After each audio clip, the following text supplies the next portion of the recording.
Hey everybody, this is Heartless Spartan here with another 1/6 scale Toy Talk review. Today, I have the Dragon and Dreams British Infantry Lance Corporal Tom figure. This figure is based off the World War I film 1917 featuring the character Tom Blake. DiD did make figures of William and Colonel Mackenzie, but I missed those. While this figure did come out some time ago, it is still available. I also preferred to review an Allied figure over the World War II Axis figures I have up for review for Memorial Day. I just didn't have any available United States figures to review right now. This figure came with a lot of equipment, so I apologize if this video turned out a bit long. I also have the DiD video and my own assembly video linked in the description. Let's get into the review. Alright, so here we have our Lance Corporal. Or at least his box. We'll take a quick look at this. We have a nice diorama character portrait on the outside here. Here he has like his trench coat or his sort of like poncho. Not sure what the official term of that is yet. Nice layout of all of his gear on the back. Very cool. There he is equipped with his gas mask. Anything on the top? Oh, nice. I like the way that looks. Sorry about the shaky camera. Same thing on the bottom. Alright, so if we take the magnetic cover off, we get a nice diorama insert. And then on the back, oh, we actually get like a picture of that trench diorama they were selling as well as like an accessory set to this character. Or this figure. I like the way that looks. That's cool. I half expected like just the no man's land instead of the down in the trench, but that I like that too. All right. Whoa. Oh, cool! It comes with one of the puzzles. I've only gotten like one other of these before. All right. On the inside, just a little bit of figure information. Maybe some how-to links. Set that off to the side. Very cool that we got a puzzle. Or I guess I got a puzzle. I wonder if these come with every one or if they're inserted at random. Because this is only like the second time I've gotten a puzzle. That's pretty cool though. I like getting these. Always a nice surprise to get the puzzle in there. Alright, so let's take a look at the first foam layer. There's our look at our figure. Wow, that looked like a ghost from Pac-Man. Alright. But there's our first look at our figure. Some of his weapons. Pretty cool. I grab the tabs and pull those out. I want to try to do this quickly so it doesn't eat up too much time.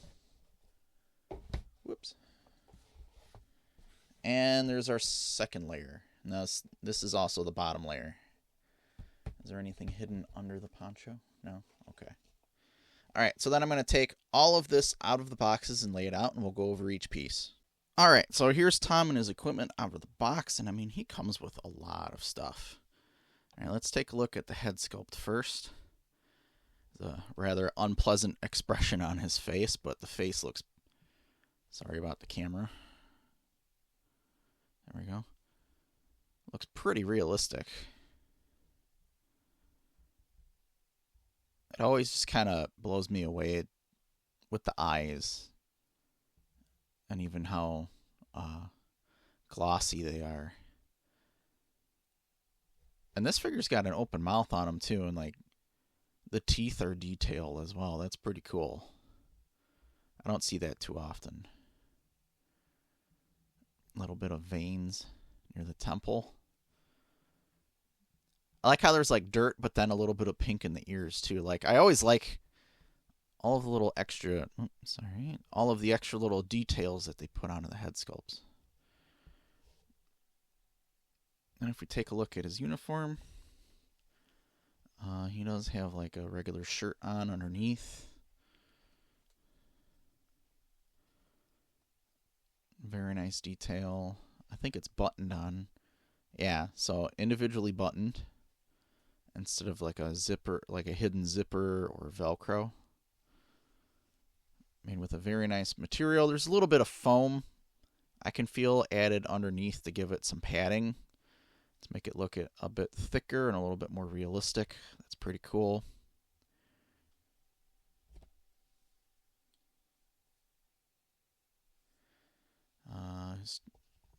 It's basic trousers. I like that the putties come pre-wrapped. That's the canvas or fabric wrappings around his legs there and ankles. Then he actually has leather boots come pre-tied on. That saves a lot of frustrating work, and even the bottom of the boots are detailed with the painted studs. That's pretty cool. I like that. But this saved a lot of frustrating work. That's annoying to have to do that. So I'm glad they did that for me already. Right out of the box. Alright, articulation on this. It's should be pretty usual. Might be a little bit limited by the uniform, and even more so once we start adding stuff onto them. Pretty decent head articulation. Maybe doesn't go as far as some others have in the past. Arms. Gotta be a little bit careful here. A little bit limited by his uniform, so posing him might be a little bit harder than usual, especially with the amount of stuff that he comes with. Then wrists. I wish they'd include additional wrist pegs. Now he has those bendy hands on there, which are swappable, but these allow you to bend each finger individually to hold specific equipment or make some rather unique gestures. Even though the downside is they have the little rubber holes on the sides there. But if he's holding something, you usually don't see that. Same with the other arm. Oop.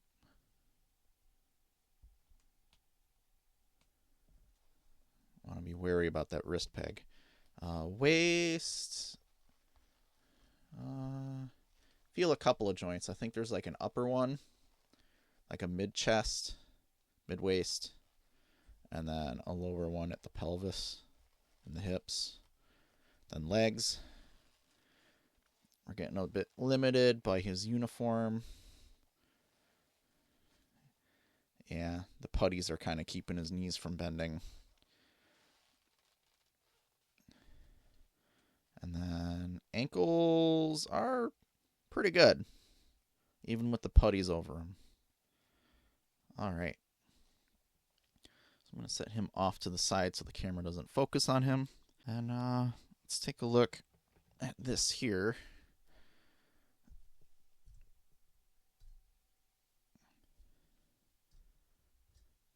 So this is the Brodie Helmet. Nice little emblem there on the front. I'm glad I didn't have to like attach that myself, because I made a mistake putting patent together about a year or so ago, and I used like super glue, and that was a mistake. And ended up darkening that around it, and then I'm not able to swap out the stars if I want to in the future. So just get some double-sided fabric tape if any of this stuff falls out, and stick it back on with that instead of using super glue. And it is metal, which is always good to get those nice metal accessories. So here we would normally call this a gas mask, but they call it a respirator and a box. A little bit of elastic bands to fit over his head. Nice, I think those are, plastic lenses. I think one of these might be the respirator bag. I'm thinking it's this one. I'm not really sure. I don't think you would ideally want to try to fit that in there, just because it would end up bending this up. So let's set those off to the side. I might be a little bit mistaken. I got to kind of put this together first to really know exactly which parts are what and what goes where. Then we have a smoke hood, which looks like the blue ghost from Pac-Man. Honestly, you know, anytime I see like the World War I kind of gas equipment, it is kind of eerie, especially knowing the context behind it. And I didn't really know about these until just now. Like, this is interesting. I might have seen them before, but I kind of forgot about it. And we have a leather jerkin, which is just kind of like a leather vest. Looks kind of nice. We did get this little tool here, which is just designed to help us with the buttons. And those will pop through there. And then you hook a button, and it helps you pull the button through, which is so nice. That makes it so much easier. And then you can do it in reverse. Now, if you don't have one of these, I've used really small paper clips in the past, and I've just kind of bent the ends. And those worked fairly well. Maybe not as well as this. It's not perfect, but it certainly helps you do it.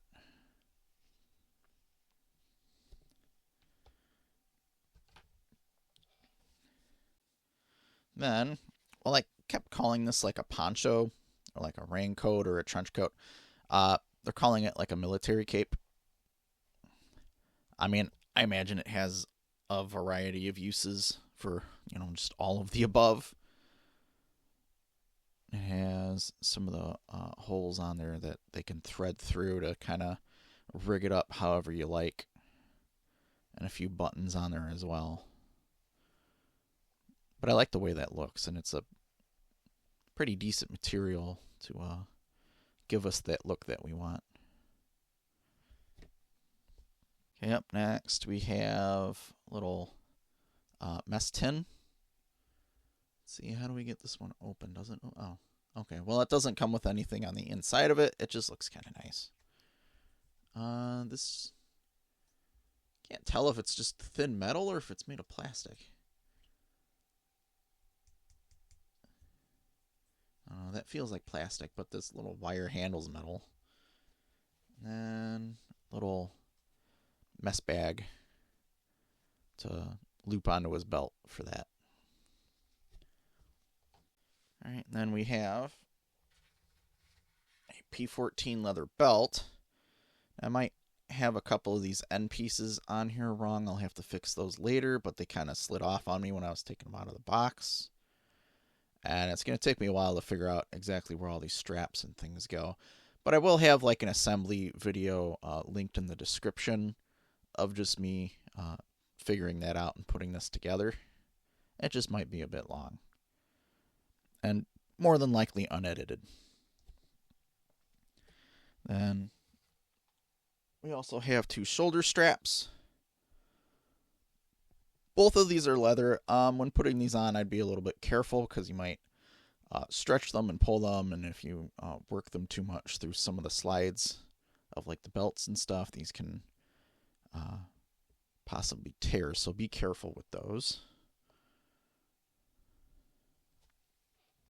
Next, we have a British haversack.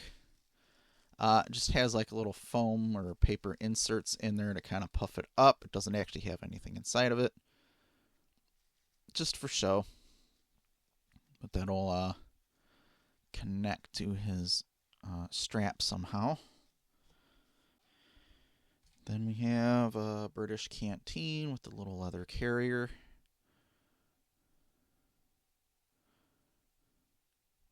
Has an interesting texture attached to the outside. Maybe it was supposed to be like a leather.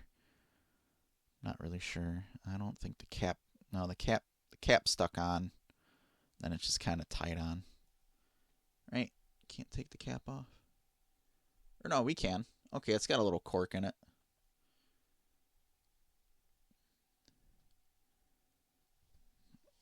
Then we have an Orilux trench torch. Now this is just like kind of an old-fashioned flashlight, and I think it does take batteries. Let's see if we can't operate it here. All right, so this little bottom piece pulls straight out. Then we have a little watch battery on the inside there. Let's see if I can get that out.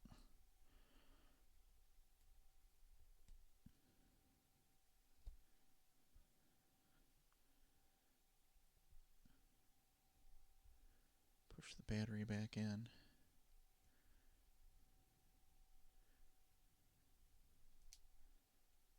I gotta figure out how to turn it on.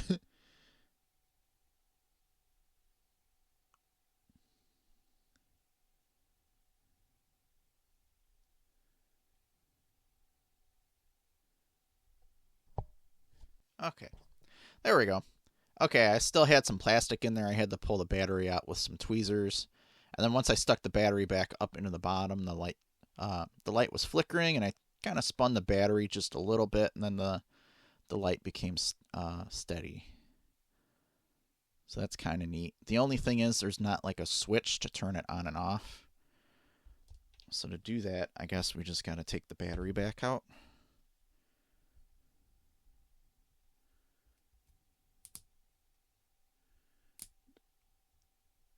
It's going to be a little bit easier said than done. We got to look on the inside there without the battery.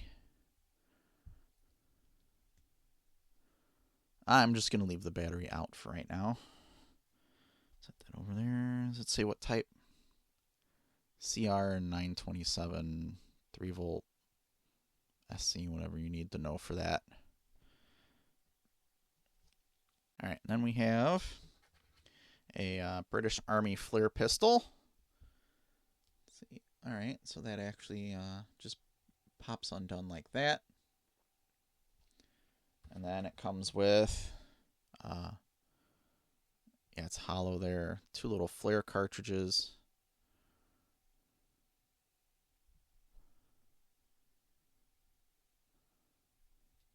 And you can slide those in there. Hook the little black ring over the end, and they're ready to fire. See, it was easy to put it in. Is it easy to get it out?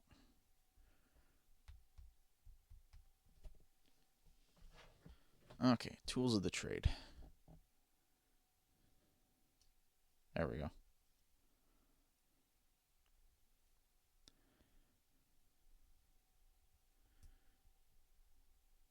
Hook that back over there. Whoop. Set those off to the side. As well as my high-tech tool there. Then this is described as a short magazine Lee Enfield rifle. At first I thought I might have broken something because I didn't see like the barrel sticking out, but I think that's for like affixing bayonets and stuff.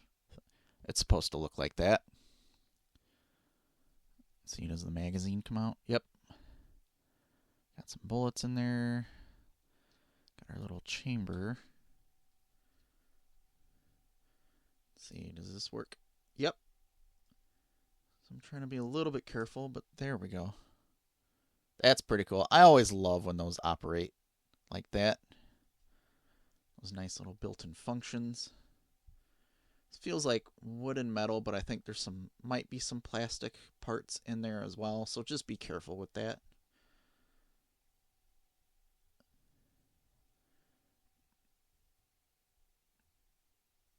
I just like how that looks there at the end.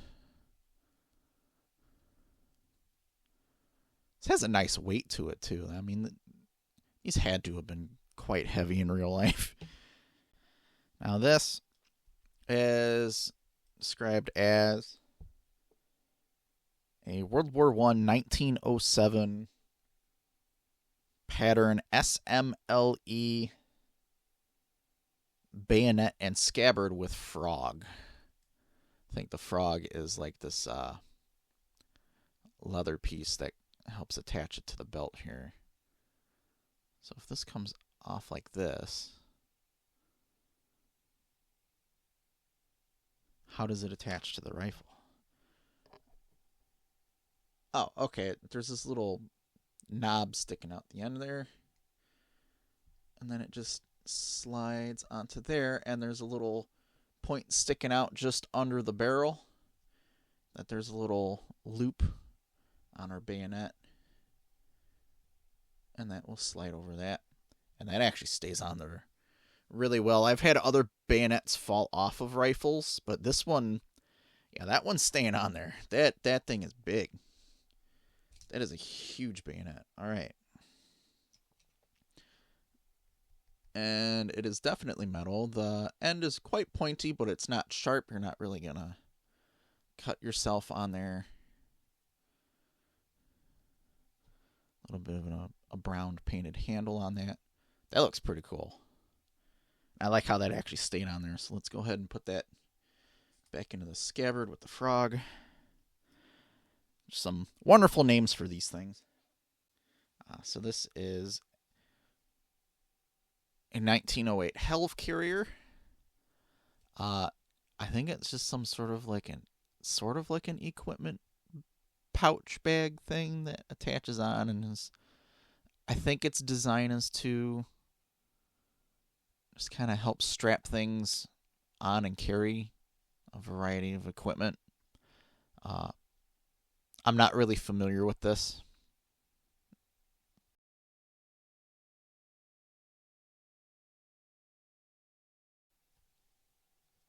Oh, so maybe this was like supposed to be like the carry bag for the hood. Granted, it's kind of small,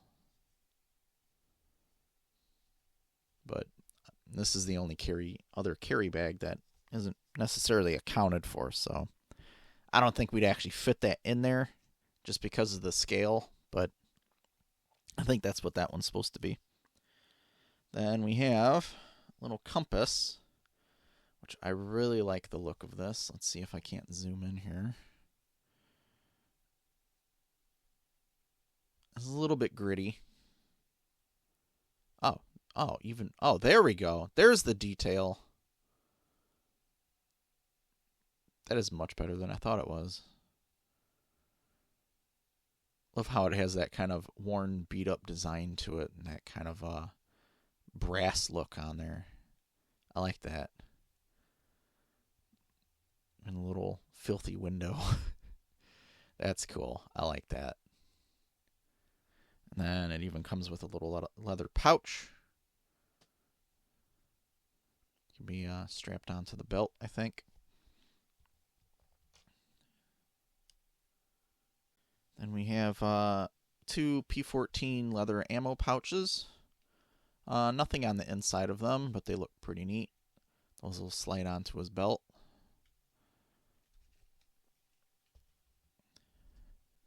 Alright, so here, I pulled this out of the box in two separate pieces. I pulled this out and I was like, what is this? What is this, like a nightstick or a billy club or something? No, it's actually the handle for the entrenching tool. And this is metal. It's got a little bit of weight to it. A little bit of silver detailing on there. I'm not sure which end this would go on to. Maybe just...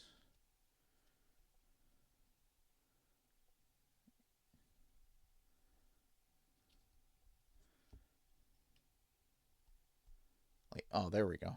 Okay. Well, that wasn't too hard to figure out.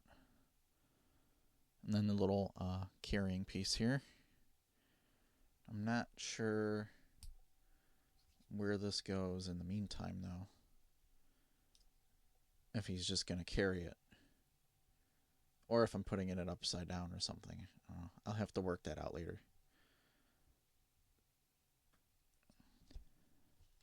Then we have some extra bits here.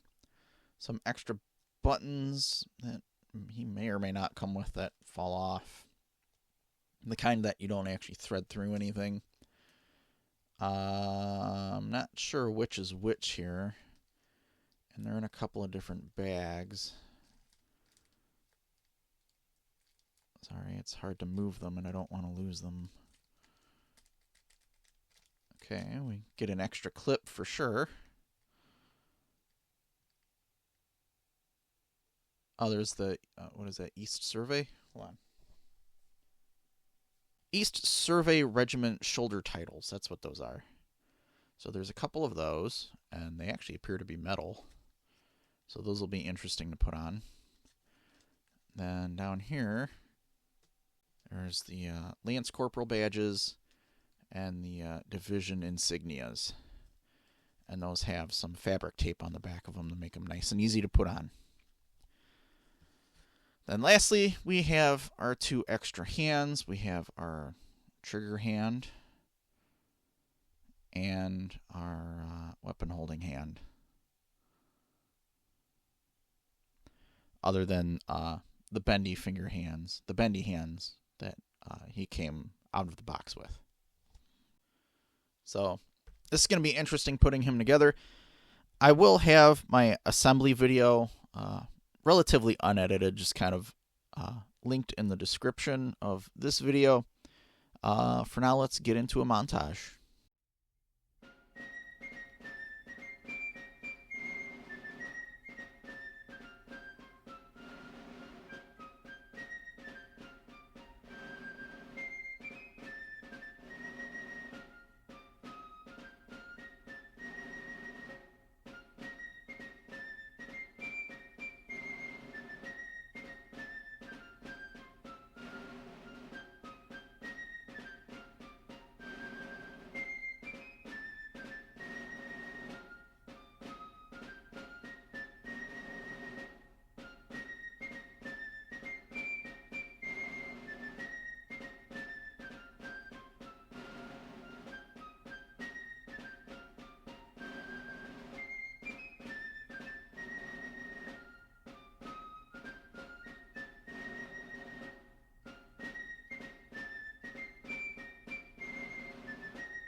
So this figure looks great and has the level of quality that I've come to expect from DiD.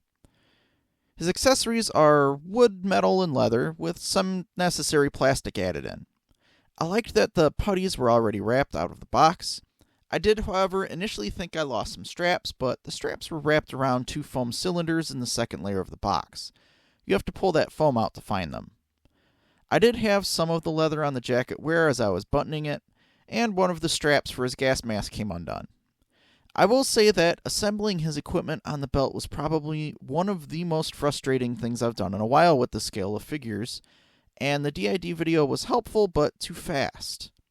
In contrast, my assembly video is over an hour long, but that's how long that took me. In the end, it turned out looking fantastic with a variety of other accessories to change up how the figure looks. I am happy with the figure, it's just that this one was a bit of a struggle. But I still wouldn't mind adding more World War I figures to my collection. I hope you've enjoyed the video. Be sure to hit the like button and subscribe to the channel if you haven't already. Feel free to leave a comment. I know it happens with a great many things with this scale of figures, but what's something that took an exceedingly long time to put together for one of these? Oftentimes, I've noticed it's getting the belts together. Have a pleasant Memorial Day. This has been Heartless Spartan. Thanks for watching. I'll see you next time.